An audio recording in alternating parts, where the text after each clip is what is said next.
The Cowboys blew a 28-14 fourth quarter lead against the Packers yesterday. Then their offense just couldn't convert on 4th and 3 on the first possession of OT. The defense then allowed Aaron Rodgers to march on down the field and kick the game-winning field goal. Shannon, I have a feeling Skip's going to have a lot to say about this, so let's start with you. More to blame for this loss, the Cowboys' offense or the defense? Skip Bayless is to blame because he's a Cowboy fan, and it hurts him so bad when they lose, and I love it. I come out here every day, I rejoice. Can't wait to wake up. Lord, please let me wake up on a Monday morning. You picked Dallas to win convincingly yesterday. I did. Wow. I am so glad I'm wrong. I'm so glad I'm wrong. Look, Skip. The Cowboys' defense was bad because you just read the stat, 150, what was it, 159 times? They had entered the fourth quarter with a 14-point lead. 195. They had 195 times. Mm-hmm. Cowboys' defense. That's including playoffs. All Cowboy history. Skip, but I think we got to, I think if we only place blame on Green Bay, we don't place any credit for what if we only give blame to the Cowboys' defense, we don't give proper credit or enough credit to the Packers' offense. They came into the game. I'm like, they're not going to run the ball. They're not going to stick with you. Got Aaron Rodgers. And normally you got a guy paying $50 million who will throw us to a victory. But Matt LaFleur says, we are going to run this football. And you look at how many times the Packers rushed the ball 18 times for 93 yards in the first half. Aaron Rodgers probably had 6 or 7 throws. It's 6, yep. They came back out the second half. They ran the ball 19 times for 110 yards. So yesterday, and he had 20 pass attempts. Aaron Rodgers, a 4-time MVP, back-to-back in the last 2 years, had 20 attempts because throwing the football wasn't going to be the way they were going to win. It opens your quarterback up to get hit. Guess how you can't hit the quarterback?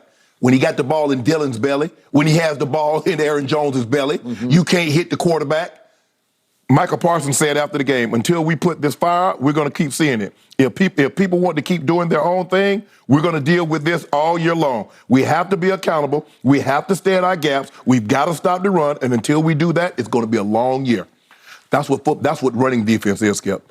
It's about gap integrity. Now, you start freelancing out there, and them holes get a little bigger, and them guards and them tackles be pushing up and double teaming. Skip, look, there's some blame because anytime you are 195 in your history and you've never lost a lead, entering the fourth quarter with a 14-point lead in a regular season and overtime, and you blow that when you have the much better team. But I got to give Green Bay a lot of this credit because Green Bay was able to come out with a game plan, stick to the game plan. They got down 14, Skip. They said, I don't care. We still going to run it because we see the success that we're having. It was just a few plays here, a drop here, a kind of missed block there, a little holding call here. But Matt LaFleur saw something. He said, we can run this ball, and run it. They did. Okay.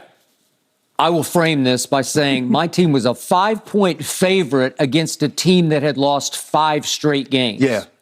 And yet, the reason I blame my offense a little more than I blame my defense is that I first guessed it sitting right here in this seat all week long building up to yesterday.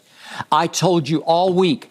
I did the whole, maybe 2/3, the top of my podcast over how Aaron Rodgers has lived to bedevil the Dallas Cowboys. He has played better against the Cowboys than he has against any other team. You can have Chicago, you can have Detroit, you can have Minnesota, you can have anybody you want. I will argue with you and I will defeat you because he has tortured my Dallas Cowboys, especially in big clutch games. Who will ever forget that home playoff game we had in 2016 after Dak and Zeke as rookies had carried us to 13-3, number 1 seed. 2 weeks to get ready for Aaron bleeping Rodgers, and here he came. And you know what he did to us on a 3rd and 20, backed up to his 32-yard line, and he went to Jared. He went to Jared Cook on the big crossing route. Right. And all of a sudden, they've got a 51-yard field goal, and Mason Crossbar, who beat us yesterday, made it from 51. It was the ugliest looking, weirdest looking snap hook left field goal I've ever seen, and it suddenly faded back right, just inside the left upright. I've never seen anything like it before, but he did it to us again. He's done it to us in the Dez caught it game because Dez caught it, but Aaron came right back on 26-21 and killed the clock over the last 4 minutes of the game with huge throws to Devontae and to Randall Cobb in that game. He loves to beat Dallas more than any other team on the schedule because they are America's team, and he loves to puncture America's team. And I call him Dracula because he haunts my worst nightmares because he sucks the life out of my team when you least expect it. So I expected him to have a big game because I kept telling you, don't tell me that they're decimated in weapons because they have Lazard and they have Tunyon. And wait a second, they got Christian Watson and they still got Sammy Watkins. It's enough. Toure can run past people. That they have enough deep speed that they're dangerous. And Aaron Jones has been a Cowboy killer even beyond Aaron Rodgers because he grew up a Cowboy fan and he has told me to my face that he loves sticking it to the Dallas Cowboys. So my point to you was going into the game, the first thing I told you last Friday was this has to be a Dak game. He has to rise and shine and play much bigger than he has in many games past. Can I ask you one question before you go any further? If I'd sat here on Friday and said, Skip, going into the fourth quarter, you're going to have a 14-point lead. Would you or would you not have taken that? Well, sure, I would take it. And you would have said, with Micah and the Marauders, it's over. No, I would say with Aaron Bleepin Rodgers, it ain't over. And I tweeted that yesterday because it didn't feel over to me because he's just too dangerous. He still has arm talent and he has too many weapons. And that offensive line is pretty good. And by the way, we're going to get this in a few minutes. But speaking of Micah, Micah, 11 from heaven, I have no idea what was happening yesterday because would you believe, let me get the stats exactly right here. Micah Parsons yesterday, he lined up at edge rusher 10 times in the game. He lined up at linebacker 47 times in the game.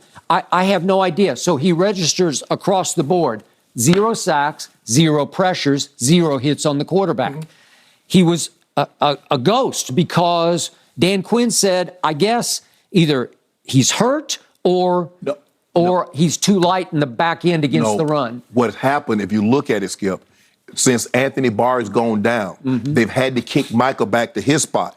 And so now you're taking Anthony Barr. So now you put him back in that spot, and he's not the same guy in space as he is on the line of scrimmage because at the line of scrimmage, Skip, he can attack. If you notice, they're trying to get him in space, make him think about other things as opposed to just firing off going to get the quarterback. Nah, bruh, you might have the running back, you might have the hook, you might have to drop straight back, you might have to carry up the seam. So I want to make him think as much as I possibly can and not let him, but Skip, you're doing Green Bay a disservice. A season high in rush, a season low in pass attempts. That was the game plan. Okay, but here's the game. Fourth quarter, this is all that matters. All of a sudden, Aaron Bleepin Rodgers goes 7 of 9 for 102 yards fourth quarter and overtime.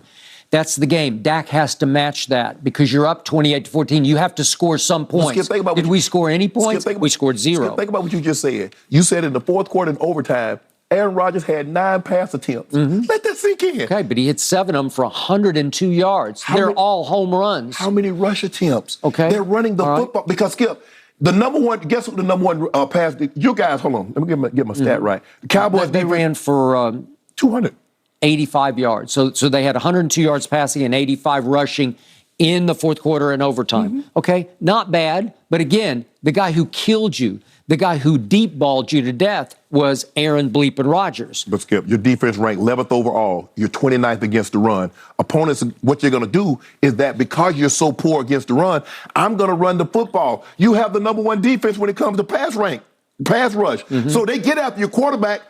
Guess what you can't do if I'm running the ball down your throat? You can't rush the quarterback. And that's what teams do. You saw Chicago. Now, Chicago just got a little overmatched. They just don't have the weapons. But if Chicago, you see how they ran the football. That's the recipe that the teams are going to use to cook up a dish to beat you is running the football. Okay, all I know is I needed my quarterback to make one big throw, and he didn't make any big throws. He went 6 of 14, which is under 50%, of course, in the fourth quarter and overtime. You should have been running the football. He threw for a grand total of 58 yards. My team went 1 of 5 on 3rd and 4th down, while Aaron was going 3 of 5 on 3rd and 4th down.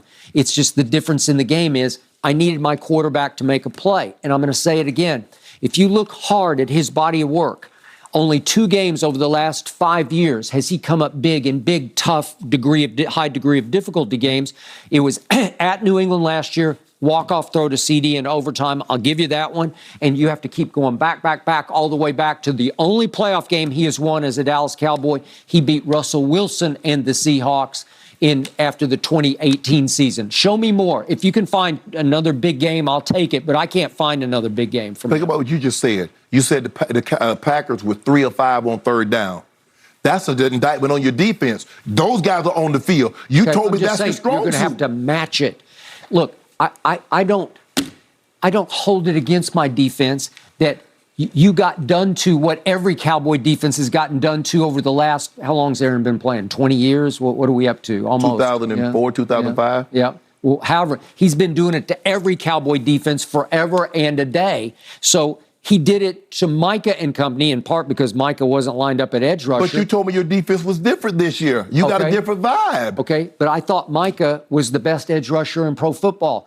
My team feeds off Micah. He is the fire starter. He is the tone setter. He is the difference maker. He can't make a difference when he lines up at edge rusher 10 times. So let me ask you, I don't care who can't. Anthony Barr, put that Jabril Cox kid in from LSU. Put somebody else in at linebacker. So let me ask you a question. He's going to stop the run at the line of scrimmage? Okay, well, that's been a problem for all of them. Okay? But I'll take it. I'll just live with it because when Aaron does drop back and when he's going 7 of 9 in the fourth quarter and overtime, I just need one big sack. D-Law got Aaron in the first quarter one time and stripped him, right? Because he is strippable because he's getting up there. He's going on 39 years of age, right? 39 on December, it's early December, but is he later? But here's the thing, though, Skip. Yeah. One of the big plays where he hit Lazard, you guys thought he was going to run. You sell out to stop the run, and then that creates a window. He hits Lazard. For the 31-yarder that won the game. That was in overtime. Because guess what? You guys we got to sell out to stop the run now. And you create a window. He flicks it, and then here comes Lazard off and running. Okay. They're hard to deal with when they are locked in and when they are focused and ready. They weren't ready in Detroit. Maybe they're looking ahead to Dallas for all I know. They have lost 5 in a row. They're teetering. He's pointing fingers, deflecting blame. But all of a sudden, you could just tell he was so smug last week. All we got to do is win a couple of games, and all of a sudden this thing looks very different, right? Well, had they not won that game yesterday, Minnesota was about to cakewalk to the division. That's a fact. Now they on life support, but they still got a heartbeat chance and now of possibly coming back. Aaron Rodgers can turn right around on this coming Thursday night and has got a home game against Tennessee. No gimme, but if they win that one, you're going to sit back and say, wait a second, they're still alive. Yeah, Right? I don't know if they can catch Minnesota. Now, something grave is going to have in Minnesota for them to catch Minnesota and pass them for the division. Yeah. But now you get an opportunity. Now you're potentially looking at a wild card. But Skip, until your defense can stop the run, and guess what? With the exception of Tampa, because Tampa, they had 2 rush games, Dallas and yesterday. We know Philly can run it. They can run it. The 49ers can run the football. They can run it. So it's going to be very, very interesting to see how you guys hold up. All I know the Giants can run the football. Well, you're going to have to find out the Giants can run the football because Saquon looks like Saquon again. He does. And all of a sudden, they're 7-2 with a real shot against Detroit of going 8-2 before they come to Dallas on Thanksgiving, right? Yes. All I know is, bottom line from yesterday is everybody went into the game thinking it's time for Aaron to retire, and I came out of the game thinking I'm not sure about my starting quarterback.